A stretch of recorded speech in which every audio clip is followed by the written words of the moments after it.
पहले बंदे धोखा करन वाले, फराड करन वाले, दो नंबरी करन वाले, चोरी करन वाले, डकैती करन वाले कहिंदे ने की करिए घर का गुजारा जो नहीं चलता,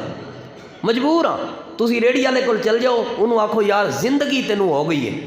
सुबह तू आना तेरी नीयत यो ही होंदी है भैड़ा सब तो पहले सौदा बेचना, इंज ही है ना। तुसी किसी रेहड़ी वाले कोल चल जाओ, जाना नाला भी क्यों नहीं तुहाडा, ओदी नीयत होंदी है कि भैड़ा भैड़ा सौदा पहले विक जाए तो चंगा चंगा संभाल के रखता है, तो सारी जिंदगी खलोता कित्थे वे उस रेहड़ी ते। नीयत जो हो जी सी,